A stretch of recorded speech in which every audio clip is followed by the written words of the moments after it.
Good evening, and let us begin directly. For time is holy when it is given to freedom. I will help you. I will stand by in consciousness while we look at this one point that has kept more good people in bondage than any overt evil. The point is judgment. Words are only auxiliaries. Words sometimes are an interference. So when you say, I forgive, and the body tightens, and the mind rehearses a speech for next Tuesday, and the name of that person still has authority to change your breathing, your forgiveness is a phrase and not a release. Do you see? Judge not, that ye be not judged. That is not a moral scolding. It is a spiritual law of cause and effect inside your own consciousness. If the fruitage has not changed, if disturbance remains, then judgment is at work, secretly fed as one feeds a small flame with kindling, and then wonders who started the fire. By your life experience, by the fruitage, you will know whether forgiveness is functioning or whether you have only moved words across your lips. What are you still holding as real? Be honest, for honesty is mercy. Are you holding a person, a condition, a history, a motive, an outcome that must be achieved for you to find peace?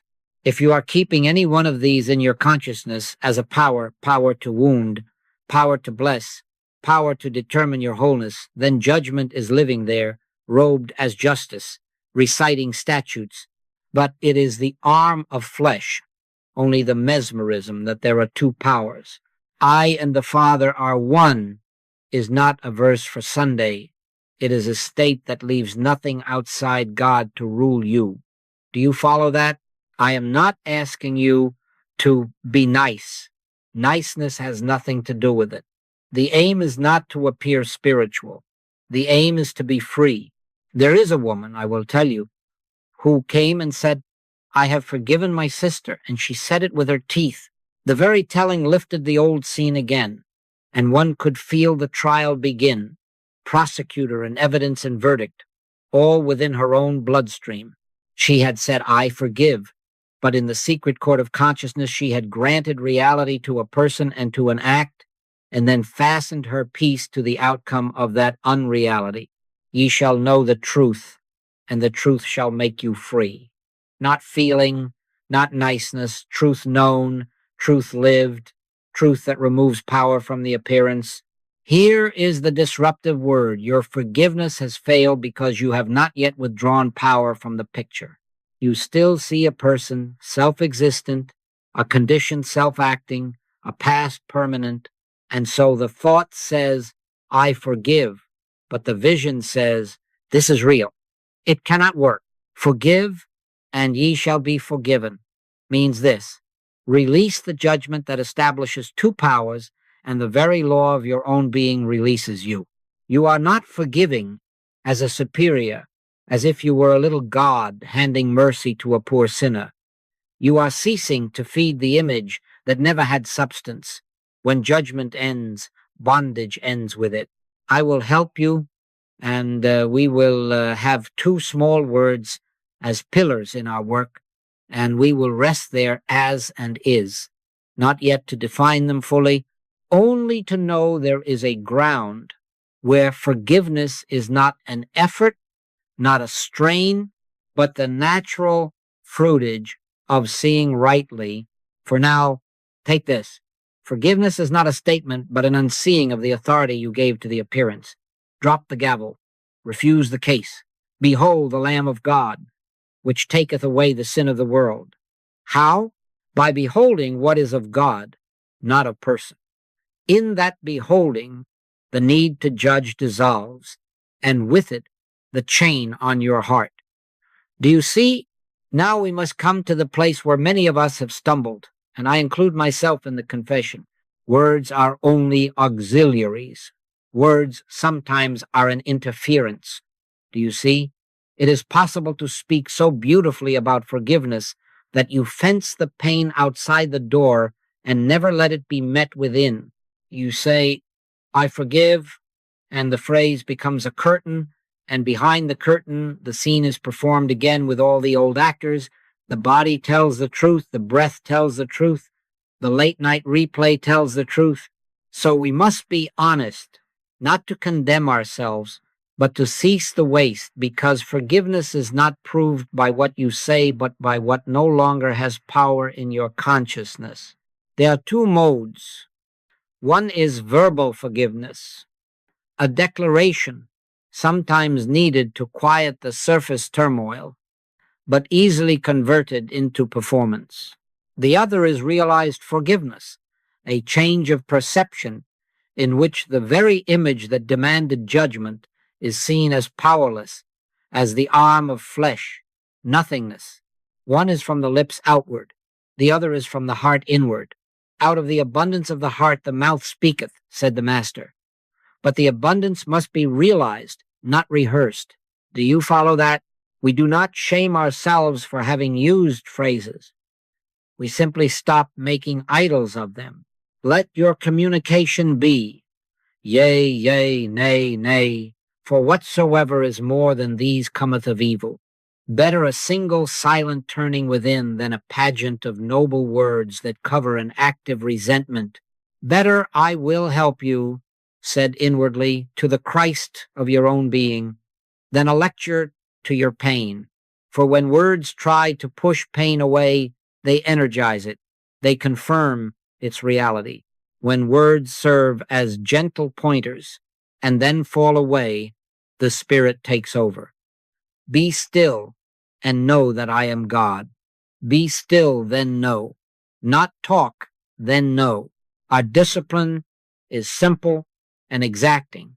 We will not fight thoughts. We will not prosecute the case.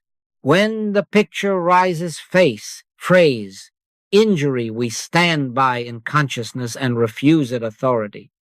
Not by saying it 10 times, by recognizing that the suggestion of two powers is attempting to hypnotize us. It is mere mesmerism. It is the snake in the rope. It hisses, yes, but it is still a rope. Resist not evil, not because we are passive, but because resistance confirms a second power and feeds the trial. Drop the gavel. Stand still. Wait until the false claim loses its borrowed breath. This is practice, and it is not a lazy person's work. It will not be done for you by the emotion of a meeting, nor by the glow of a phrase pinned to your mirror. Consciously, quietly, you yield the scene, the person, the verdict. You do not paint the old story with spiritual glitter. You empty it of personal authorship, and you turn within to the only ground on which forgiveness can stand. Not striving, yielding. Not promising to be better, yielding. Take no thought for your life is not indifference. It is transfer of government from words to the living presence. You will know the shift has begun when the name or memory no longer changes your breathing. You will know it by fruitage, not by applause in your head. If today the phrase, I forgive, is still required, speak it softly, then lay it down and listen. If the mind starts another summation for the jury, lay that down and listen. We are learning to be receivers, not performers. Witnesses, not prosecutors. And in that stillness, a new sight is born, not declared born. Then the old power drains away as dew before the sun. Do you see? Now let us look at the mechanism that makes judgment so tenacious. We will define it precisely, because shading the word is how the mind keeps its courtroom open. Judgment, as we use it here, is not discernment. Discernment is the light that notes this is safe, this is not, and then acts without hatred. Judgment is the mental act that grants reality, law, and power to evil or to good as personal possession. It says, this person did it. This act is a power. This memory owns a key to my peace. It is the mind breathing life into an image and then bowing to it, do you see? Here is the dualism. With the lips we say, God is omnipresent. With the heart we maintain a little shrine to a second power, A man, a board, a government, an accident, a sentence spoken in 1997, and we light a candle there daily. This, we tell ourselves, is justice, but it is only bondage. Is there a God beside me? Yea, there is no God, I know not any. Yet if a recollection can unseat your peace, you have installed a God beside God. If the memory can disturb you, then you are still accepting it as a power. If you have unseen it, it cannot govern you. If your breath changes at the name, you have bestowed jurisdiction. If the name passes like a cloud in a summer sky, you have withdrawn it. By your life experience, by the fruitage, this will be proved. I'm right becomes a chain. Do you recognize it? The ego feeds on prosecution, reliving, gathering evidence, rehearsing arguments that will never be spoken, or that, if spoken, will only double the bill. The feeling of being right is a sweet poison. It warms and kills at the same time. Vengeance is mine. I will repay, saith the Lord. That is not the promise of a retaliating deity. It is a release of jurisdiction from the personal self. When you cling to I'm right, you have already admitted a second power that must be subdued by your superior argument. You have signed up to be prosecutor, judge, and jailer, and the first prisoner is your own nervous system. Let us be exact. Judgment confers lahud on appearance. It takes the arm of flesh and calls it authority. It looks at the rope and cries snake, and then organizes committees about snakes. But remember the master before Pilate. Thou couldst have no power at all against me, except it were given thee from above. He was not excusing wrong. He was denying jurisdiction. That is our model. We do not make a doormat of ourselves. We do not bless the club that strikes us. We remove the false authority we have surrendered in consciousness, and from that altitude, discernment and wise action are possible without hatred. The subtlety is this. The mind masquerades as justice to keep its grievance alive. It claims, if I release this, I will invite it again. Not so. Grievance does not protect. It magnetizes repetition because it keeps the second power enthroned. The only safety is in realizing one. I and the Father are one. Where the Spirit of the Lord is, there is liberty. Liberty from what? From the belief that something other than God governs peace, health, supply, destiny. If something can withhold your peace, that something has become your God, drop it. Not the boundary, but the attribution of power. So our bridge to practice is simple and surgical. We are not asked to excuse wrong or to rewrite history as a pleasant tale. We are asked to remove jurisdiction, withdraw the pseudo-lawfulness we gave to the personal appearance so that we can see as and rest in is when judgment ends at the root, the belief in two powers. The courtroom closes, the prosecutor goes off duty, and justice is restored as divine order, not as human vengeance.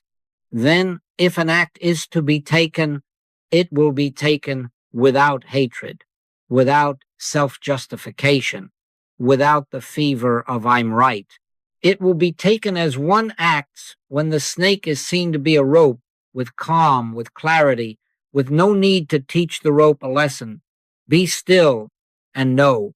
And in that stillness, watch how what once ruled you becomes as yesterday's wind felt and gone. Do you follow that? Now we come to the two words that end the trial because they remove its courtroom. The infinite way is built around a few words. The first of these words is as. The meaning is simple and holy. God is manifest as individual being. God the invisible appears as Son the visible. He that hath seen me hath seen the Father. I and the Father are one. Do you see? This is not a human boasting. It is a statement of identity. It is the announcement that behind the personal sense called you, And behind the personal sense called that one who hurt you, there is one life, one selfhood, Son of the living God. This is my beloved Son, in whom I am well pleased. That is the divine verdict about identity before any human story begins. When you take as into your consciousness, you are not denying that the picture looks distorted. You are denying that the distortion defines identity. Christ is intact even when the lens is smudged. The actor on the screen may seem a villain in one scene and a saint in the next, but the film does not change the actor's skin. So with as, you and the other are God, appearing as individual being, the Christ identity stands as the only being present. If that is not true, there is no forgiveness that can save you, only negotiation. But it is true. Beloved, now are we the sons of God. Not later now, not if now, as. The second word is. You do not manufacture peace. You consent to what is. Harmony is. Life is. Love is. Abundance is. The government is upon his shoulder. The kingdom is within you. Do you follow that? You are not trying to make 2 times 2 4. You are realizing it is 4. You are not trying to make God be God. You are yielding to God as God. Be still and know that I am God. This is the end of willpower, dressed in spiritual clothes. This is rest, not passivity. Rest in the fact that spirit is the only law, the only cause, the only continuity of being. Now bring as and is to forgiveness. Forgiveness fails as long as a person is your premise. I, a person, forgive another person is a drama with 2 powers intact, and the better act. It is the silence in which you witness God as the only being here, and the appearance loses its deputized authority to name reality. Judge not according to the appearance, but judge righteous judgment. Righteous judgment is not an improved verdict about a person. It is the recognition of as, and the resting in is. In that recognition, you are not excusing wrong. You are removing from your own consciousness the false law that made the scene a second power. Someone asks, but what of the pain that rises? We do not crush it with phrases. We do not shame it with cliches. We feel it and we hold it in as and is. We look back of the eye and say within, this is my beloved Son of me, of that one. God appearing as individual being. Reality is, peace is, authority is of God alone. And then we wait. We do not prosecute. We do not persuade. We wait until the hypnotic claim loses the breath we have been lending it. The feeling may tremble, the Christ does not. The picture may shout, remains. Practice it simply.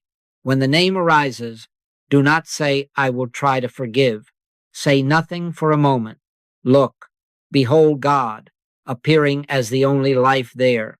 Whisper, if words are needed, Father, open thou mine eyes that I may behold wondrous things of thy law. Then remember, harmony is, government of being is. My peace I give unto you, not as the world giveth, not earned peace, is peace. And in that consent, judgment ends, because the basis of judgment, 2 powers, 2 selves, has been withdrawn. By your life experience, by the fruitage, you will know when as and is have become the ground under your feet. The breath will not change when the memory passes by. The body will not harden at the sound of the name. Action, if required, will be taken without hatred. Boundaries, if needed, will be drawn without accusation, and you will feel a stillness that is not of your making. That is the sign that you are ready for the next step, to let error be impersonal, to let the claim stand without a claimant, and so to let judgment end without stuffing a single emotion back into the dark. Do you see?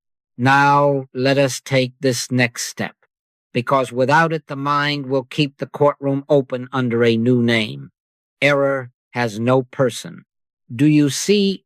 Error, as we mean it here, is not a man or a woman, not a nature, not an identity. It is mesmerism, a universal belief in two powers, a suggestion without law, life, or substance. It is the arm of flesh, nothingness. The moment you make a person the seat of error, you rivet the chain again and march yourself back into the trial room you said you had closed. This is not softness toward wrong. This is sight. We wrestle not against flesh and blood, said the apostle, but against principalities, against powers, against the rulers of the darkness of this world. Flesh and blood are not the enemy. Impersonal suggestion is the only claim. If you do not understand this, you will keep polishing the story and feeding the wound. If you do understand it, you will begin to withdraw the false power you yourself lent to the picture. Father, forgive them, for they know not what they do, was not a sentimental line on a cross. It was the clearest statement of impersonalization ever spoken. They know not, meaning the hypnotism is active, not a wicked selfhood. Do you follow that? Let me be plain. Impersonalizing is not excusing behavior. It is refusing to attribute a permanent nature to a temporary distortion. It is saying, the lens is smudged, but the light is the same. The act is not a revelation of identity. When you repersonalize, you make the lens the truth and the light a rumor. Then the mind finds comfort in a target, and that comfort is poison. The mind wants a face to blame. It thinks a person is the cause of your pain. It thinks that if it keeps the wound open, the narrative will hold together, and you will be safe from repeating the past by remembering it fiercely. But remembering fiercely is only another way of worshiping a second power. Is there a God beside me? Yea, there is no God, I know not any. Take the old picture.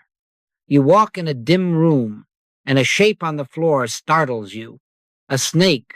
The breath quickens, the muscles tense, the plan to kill or flee arrives in full uniform. Then someone brings a lamp. It is a rope. The snake did not have to be forgiven, nor did the rope have to become good. Sight dissolved the hysteria because the cause was never there. Do you see? This is our work with offense. As long as you call it a person, this man, this woman, this board, this neighbor, you are clinging to the snake. As soon as you say within, this is only a claim, only the arm of flesh, only universal belief in two powers attempting to mesmerize me, the borrowed breath begins to leave it. You are not varnishing evil. You are removing its counterfeit lahud. Someone will say, but the hurt is real. We do not deny the sensation that registers in the body. We do not shame a tear. We hold the hurt in the light of as and is, and we refuse to promote it into a personal nature. You can feel the ache without building an altar to the face that seems to have caused it. In that very moment of depersonalization, the chemistry changes. The pressure diminishes. The scene loosens its grip. Why? Because the mind has lost its defendant, and with it, the authority to prosecute, judge not according to the appearance, but judge righteous judgment.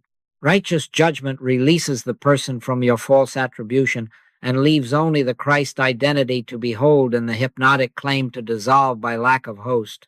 Now for practice, because without practice these words will be more words. When the flare of memory rises, do not talk much. Do not mount the pulpit in your head. Be still. Feel the first heat. Then say within, quietly, this is not a person power. This is a claim, nothingness arm of flesh. The Christ of God is the only identity here. God appearing as individual being. Harmony is, authority is, of God alone. Then wait. Do not prosecute. If the mind returns with a new exhibit, repeat the same. Claim nothingness, arm of flesh. Christ is. Rest. You will know it is working, not by a sudden glow, but by fruitage. The name will have less voltage. The body will not stiffen on schedule. If action is required, it will come as simple wisdom, not as a crusade. If a boundary must be set, it will be drawn without malice. Thou couldst have no power at all against me, except it were given thee from above. That is the tone of a consciousness that has removed personhood from error and left only God as cause.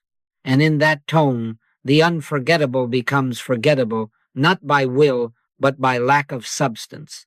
The moment you depersonalize the offense, you begin withdrawing the false power that made it unforgettable. Stay there, return there, practice there, and watch by your life experience, by the fruitage, how the rope is a rope again, and the room is quiet. Do you see?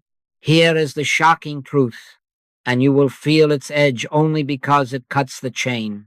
Forgiveness is not letting it go. Forgiveness is unseeing what never had authority. Letting it go is an act, sometimes a noble act, but it leaves the picture on the wall. Unseeing is sight, spiritual sight, by which the picture is removed from the wall because you withdraw your consent that it is law, cause, or power. Judge not according to the appearance, but judge righteous judgment. Righteous judgment is not leniency, it is the end of jurisdiction. When you unsee the authority you yourself granted to the appearance, judgment ends because there is nothing left to judge as reality. Do you see? We must distinguish forgetting from unseeing. Forgetting is a mercy of time. The edges blur, and one day the name doesn't sting quite as sharply until rain falls or a song plays and the old voltage returns. That is forgetting. Unseeing is not of time. It is of spirit. It is the conscious recognition that the claim never had law, never had cause, never had selfhood. While we look not at the things which are seen, but at the things which are not seen, for the things which are seen are temporal, temporal passing without substance. In unseeing, you are not repainting the scene. You are removing its borrowed badge of authority. You are remembering as God appearing as individual being and resting in is reality present, whole, unthreatened. He that hath seen me hath seen the Father. I and the Father are one, and this is my beloved Son, in whom I am well pleased. Identity stands. The lens may have been smudged, the light was never changed. Why do souls stay stuck? Because in the sanctuary of their own thought, a little oath is still sworn. But it really happened, and it really means what I say it means. There is your idol.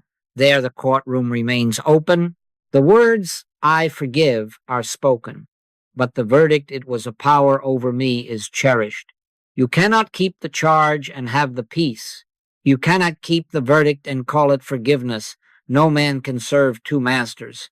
If the memory can dethrone your peace, you have enthroned it as master. Who is he that condemneth? It is Christ that died. Yea, rather, that is risen again. Condemnation cannot stand in the presence of risen life. Do you follow that? I am not scolding you. I am giving you the quiet demand that ends waste. Choose peace or the charge. Choose single vision or the old two-power tale. If thine eye be single, thy whole body shall be full of light. Single means one cause, one law, one selfhood, no rival sitting beside God. Every time you hold the verdict, they, by that act, define my life. You reprint the warrant and hand it to your own nerves. Every time you unsee this never had authority, the warrant dissolves. Be still and know that I am God. Not be busy and hope. Be still and know is. Now we will practice unseeing, not as denial, but as sight.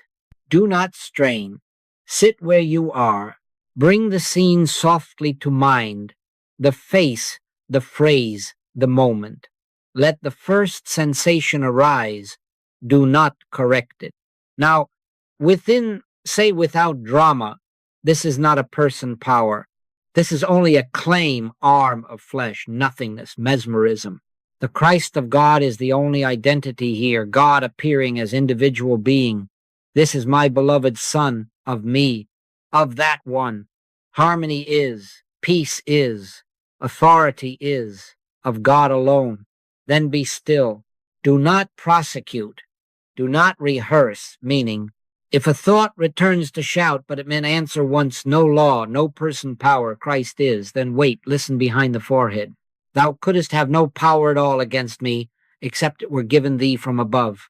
Let that tone settle your breath. What are you doing? You are withdrawing reality from the picture.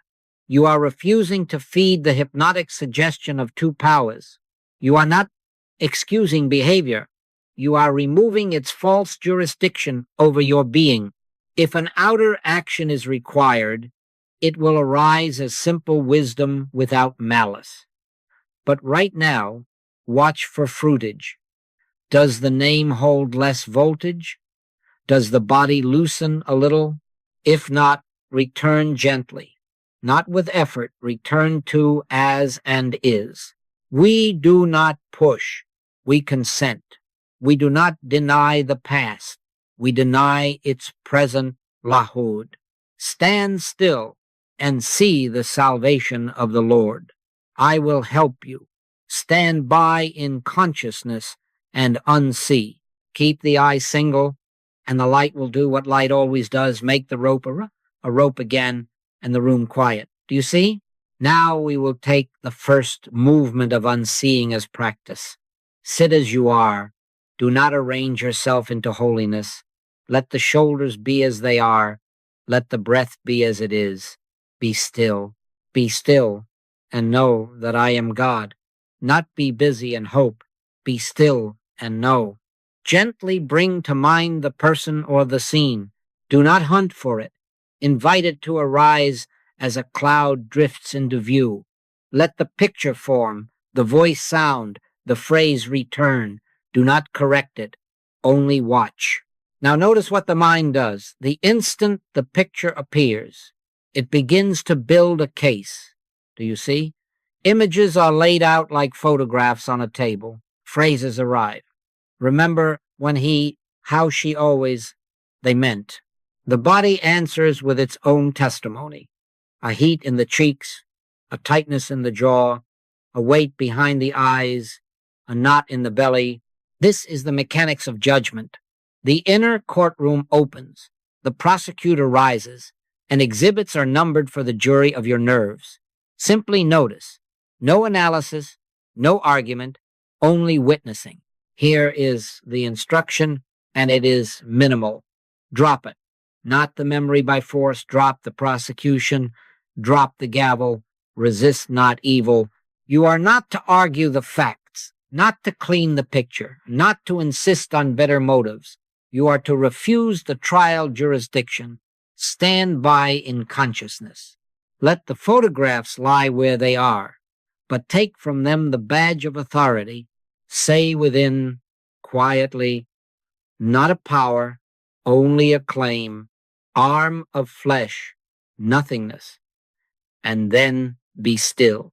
The mind will try to pull you back into cross-examination. It will ask for reasons, for punishments, for explanations that never satisfy. Do not step into the well of the court. Do not answer. Watch how the impulse to prosecute lives on your consent. Withdraw consent. This is not passivity. This is government. You are not excusing behavior. You are silencing the false magistrate within who believes in two powers. Judge not according to the appearance, but judge righteous judgment. Righteous judgment, at this stage, is the refusal to try the case at all. If you need a phrase to anchor attention, keep it short and let it fall. No law, no person power, drop it, then return to silence. if the heat rushes back with a new exhibit, but that time in March, do not follow it. Let it flash and fade. Drop it, stand by. Do you follow that?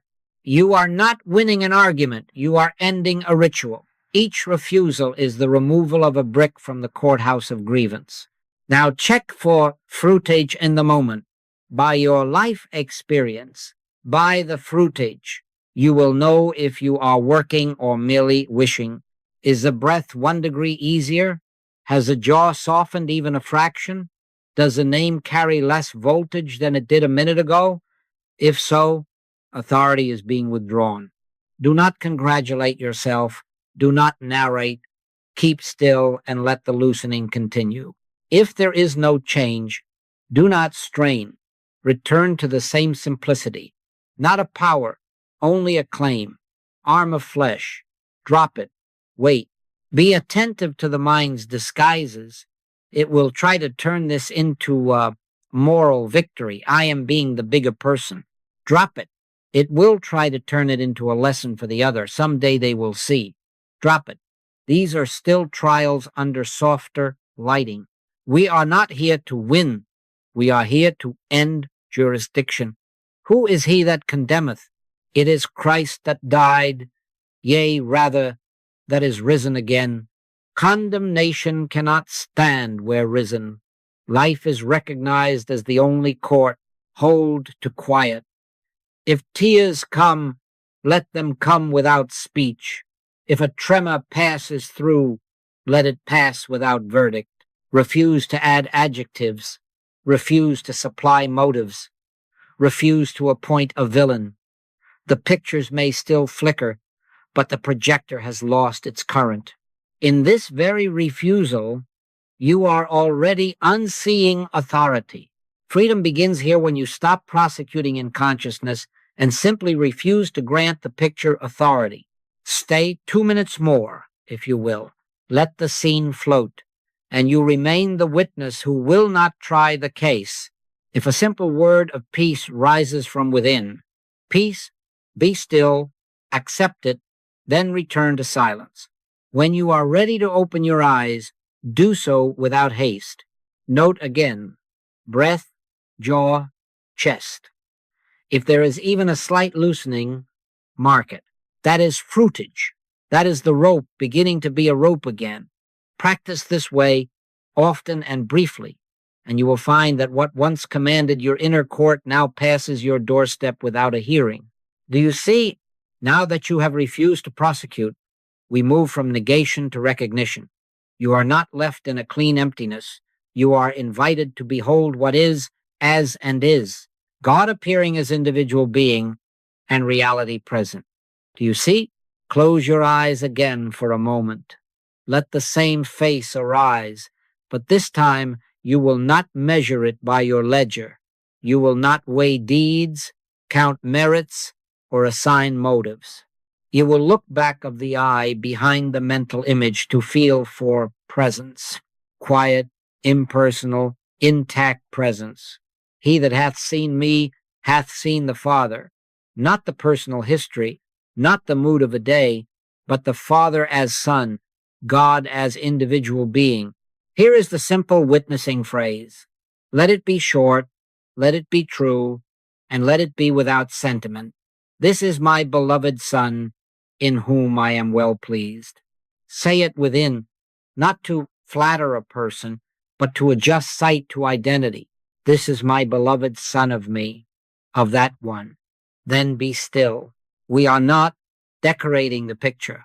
We are beholding the light that is never altered by the picture. If thine eye be single, thy whole body shall be full of light. Single means no ledger, no second power, no villain required to make your story coherent.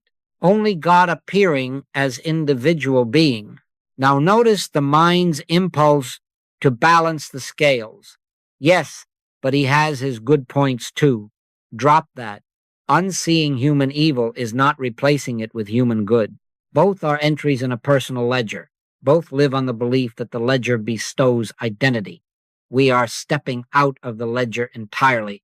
Judge not according to the appearance, but judge righteous judgment Righteous judgment is recognition. Christ is the only identity present and rest. Reality is when you leave the ledger, the need for a villain dissolves because the whole apparatus that required one has been set down. Let us practice looking back of the eye, bring the face to mind. Let its outline be distinct. Feel the usual tug. Now gently shift attention from the features to the space aware of the features. Feel for that quiet just behind the picture, wordless, unoffended, unoffending. The kingdom of God is within you. Let the phrase rise once, "This is my beloved Son." Then let it fall into silence. Now wait if a judgment surfaces, but he is the sort who answer once, not with argument, but with recognition. God appearing as individual being. Christ is the only identity here. Then return to stillness. We are not persuading ourselves. We are surrendering sight to what is. If you need support, breathe the name. I am. Not I, John or Mary, but I am. That I am the one self appearing as all true identity. Feel the breath lengthen by itself. Sense the edges of the picture soften, as if the light were turning up and the outlines were losing their tyranny. Do you follow that? This is not trance. This is single-eyed seeing. The person you made into a defendant cannot hold that post in the presence of "This is my beloved Son." The very demand for a defendant subsides because the court is no longer open. You may say, "But I can still recall terrible things." Memory can report. You do not have to enthrone the report. Unsee both human evil and human good. Rest in Christ's identity as the sole definition. Yet now, henceforth know we no man after the flesh. The flesh here is the ledger, the sum of deeds, moods, and rumors. We do not deny the record. We deny its jurisdiction to name the Son. We behold the Son as Son, and there we stand. Be still, and know that I am God. Now test it by fruitage. Whisper the name again. Does it disturb? If the body does not tighten as before, if the name floats with less voltage, you have beheld, even for a moment, the Christ of God, where a villain once seemed required. That is not an emotional jag. That is evidence. By your life experience, by the fruitage, you will know if you have moved from refusal to recognition. If nothing changes, do not analyze. Return to the simplicity. Look back of the eye. Feel for presence. Witness once, "This is my beloved Son." Then be silent. In time, this becomes immediate. You step into a room and, without words, you behold God appearing as the only identity of each one there. The ledger is not consulted. The Christ is your basis of sight, and the nervous system stays at peace because no second power is entertained. My peace I give unto you, not as the world giveth. Not earned peace is peace. I will help you. Stand by in consciousness. Practice often and briefly, and every time the need for a villain tries to reassert itself, look back of the eye, see only Christ, and let the ledger close without a stain. Do you see? Now a question rises naturally. If I end judgment, do I become naive? Do I let folly flourish because I refuse to condemn? No. Judgment and discernment are not twins. They are opposites. Judgment is condemnation that fixes identity. He is that kind. She will always. A verdict stamped onto a soul. Discernment is clarity about what to do without hatred or mental sentencing. Judgment enthrones a second power and says, "This thing has authority over my peace." Discernment rests in, is, and acts cleanly. Do you see the difference? Judge not, that ye be not judged, is not a call to blindness. It is a call to single-eyed sight. Judge, righteous judgment, means recognize as and rest in is God appearing as individual being, reality present. Then let wisdom indicate your steps. In that light, you may set a boundary very firmly. You may say no. You may change a lock, decline a request, end a contract, report a crime, or choose a new physician or partner. You do all this without building a villain, without cursing a name, without feeding a courtroom in your own thought. Let your communication be yea, yea, nay, nay, for whatsoever is more than these cometh of evil. Clarity is simple, condemnation is noisy. Do you follow that? Here is the mistake many make. They think hatred sharpens sight. It does not. Hatred fogs it.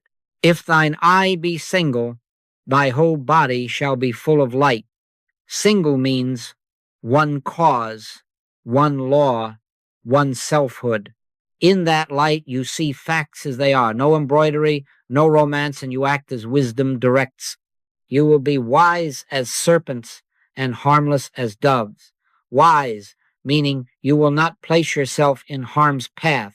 Harmless, meaning you will not use another's name as your altar to revenge. Anticipate the objection. If I don't judge, they'll get away with it. With what? With your peace? Your peace is not the court of law, and your mind is not the executioner. If outer justice is required, let the proper channels be used. Render unto Caesar the things that are Caesar's, but do not enthrone Caesar in your chest. If you require someone's punishment to feel safe, you have made their wrong a power over you. If you need their remorse to be free, you have imprisoned your freedom in their will. If your calm depends on their confession, your calm is a hostage.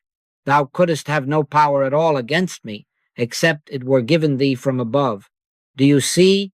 Safety is of God, not of verdicts you rehearse at night. Discernment from looks like this. You pause. You withdraw person power from the picture arm of flesh, nothingness. You behold Christ identity. This is my beloved Son. Then you ask inwardly, quietly, what action belongs to peace? Not what will prove me right, not how shall I make them feel what I felt. What action belongs to peace? Then wait half a breath. A simple step will present itself. Change the seat, call a cab, set a meeting with counsel, decline the loan, refuse the gossip, revise the agreement, walk away. Take the step, and take it without malice. You are not rescuing your soul with the step. You are expressing the order already present. God is not the author of confusion, but of peace. Do not confuse resist not evil with passivity. To resist not is to refuse to grant evil power. Refusing its power, you may move your hand from the fire. You may move your child from danger. You may move your funds from risk. You may move your time from fruitless debate. You will discover that when judgment ends, energy returns to wisdom. The mind no longer burns fuel in a trial. It spends it on lighted steps. Test it by fruitage. After you set the boundary, is there quiet? After you speak the no, does the body remain at ease? After you sign the paper, does the inner court stay closed? If so, discernment guided you. If, after the action, the mind keeps prosecuting, replaying, sentencing, you have smuggled judgment into your clarity. Stop, return to as and is. Remove the villain, behold the Son. Then let yes be yes and no be no. Bring this into daily life. Forgiveness as unseeing does not remove wisdom. It removes bondage. You will answer the phone or you will not. You will visit or you will not. You will lend or you will not. The difference is the spirit. No gavel, no stain, no second power. He leadeth me beside the still waters. Let the stillness lead the step, and the step will keep the stillness. Do you see?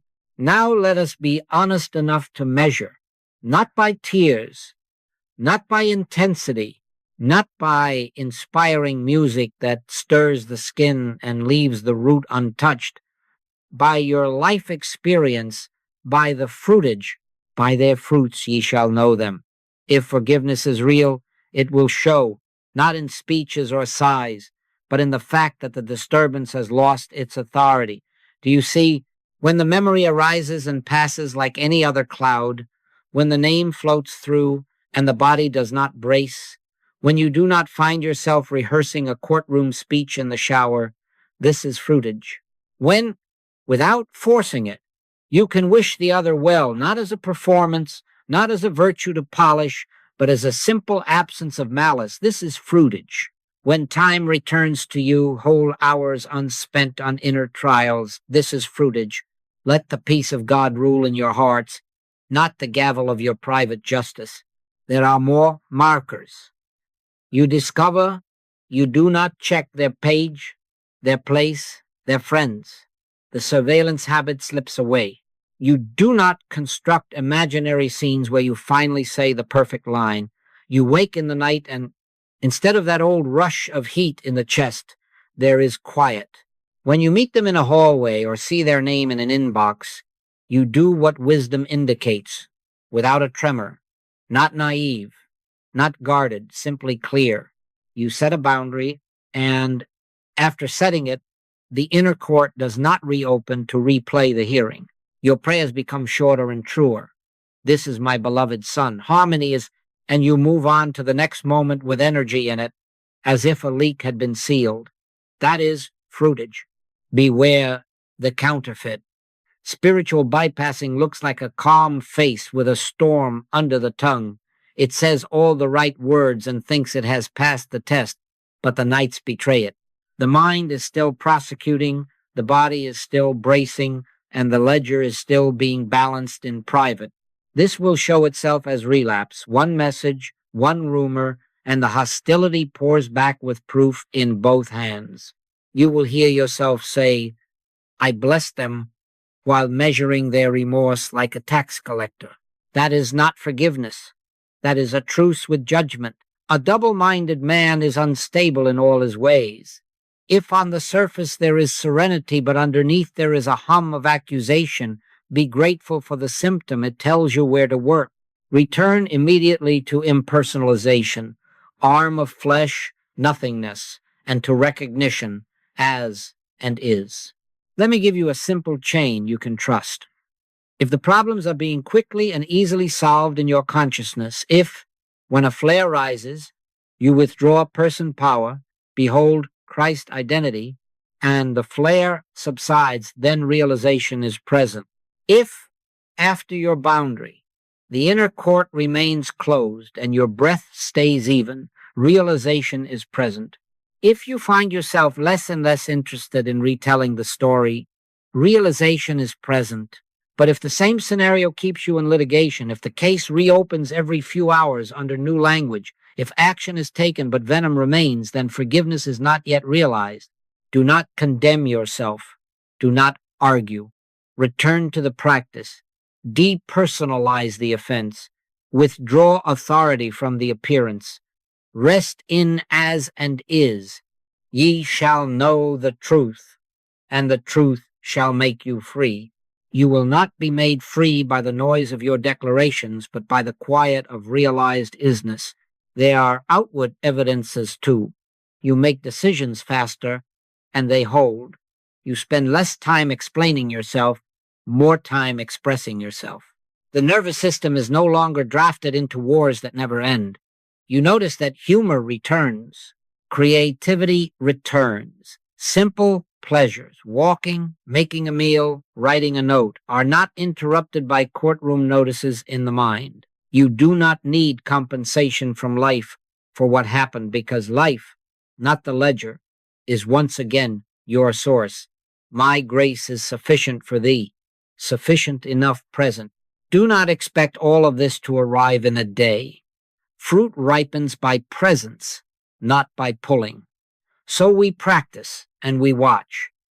Practice often and briefly. Then look not at your words, but at your day. Is the rope a rope again more quickly? Is the room quiet sooner?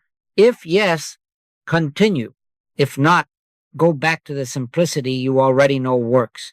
This is not a lazy man's work, but it is a gentle one. We do not do this once. We live it. Each time you choose single sight, the habit of two powers weakens.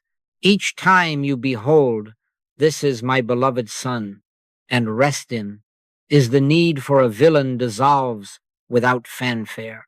And one day you notice the courtroom is dusty, the door is shut, the judge has gone home, and peace is now your ordinary atmosphere. Blessed are the peacemakers, for they shall be called the children of God.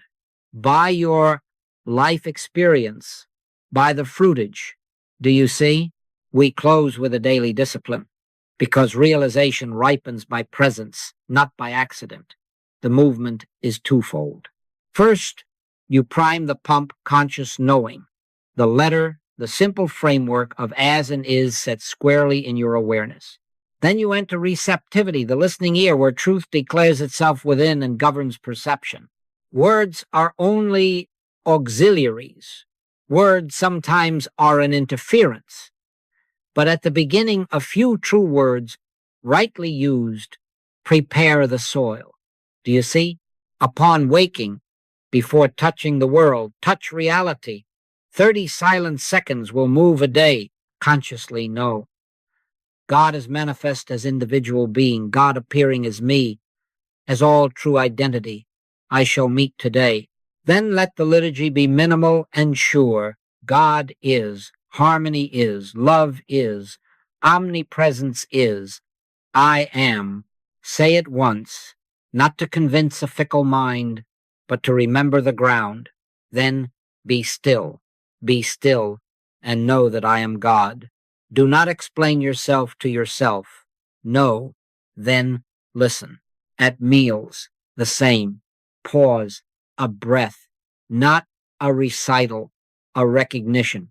God is, life is, supply is, omnipresence is.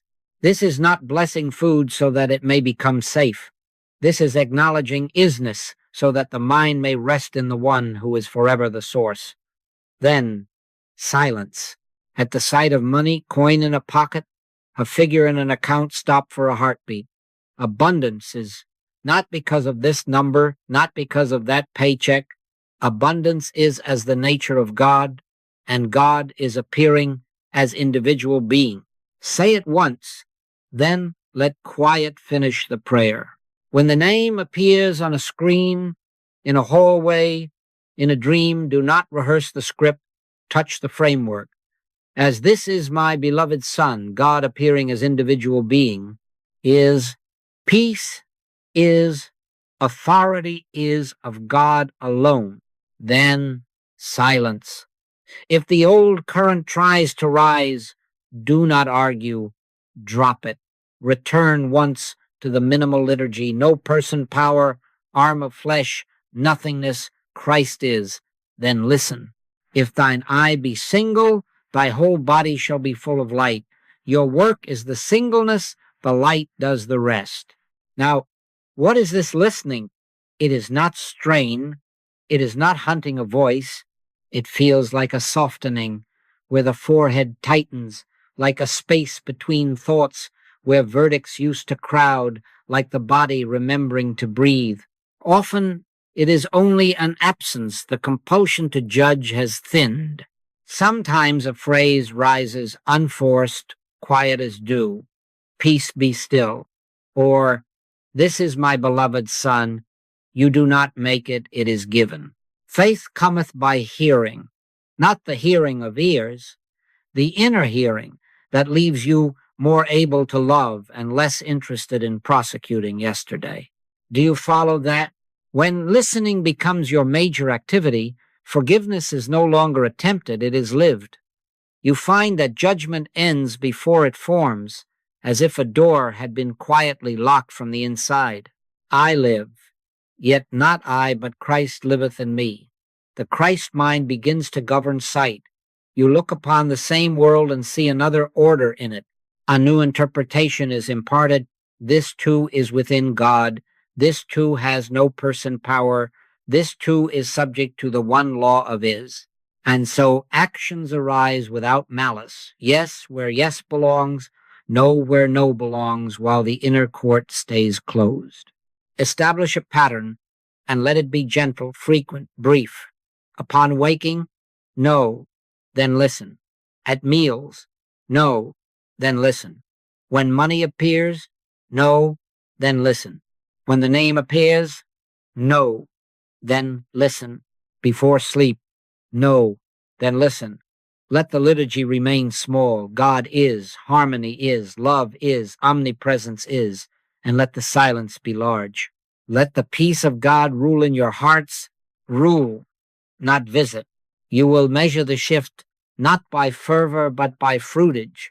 If the need to explain, defend, or condemn is fading, if names carry less voltage, if decisions are simpler and the body stays at ease, if hours return to you clean and usable, then the pump has been primed and the water flows of itself. Keep to the way. Practice moves you from self-driven declarations into receptivity, where judgment naturally ends and forgiveness becomes effortless. I will help you. Stand by in consciousness, prime the pump, then yield the ear, and the peace of God, which passeth all understanding, shall keep your hearts and minds through Christ Jesus. Do you see?